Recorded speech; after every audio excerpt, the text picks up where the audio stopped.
प्रणम्य शिरसा देवं गौरीपुत्रं विनायकं भक्तावासं स्मरे नित्यम् आयुष्कामार्धसिद्धये।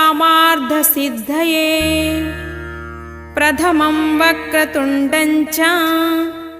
एकदन्तं द्वितीयकं तृतीयं कृष्णपिङ्गाक्षं गजवक्त्रं चतुर्धकं लम्बोदरं पञ्चमं च षष्ठं विकटमेव च सप्तमं विघ्नराजं च धूम्रवर्णं तथाष्टकं नवमं बालचन्द्रं च दशमं तु विनायकम् एकादशं गणपतिं द्वादशं तु गजाननं द्वादशैतानि नाम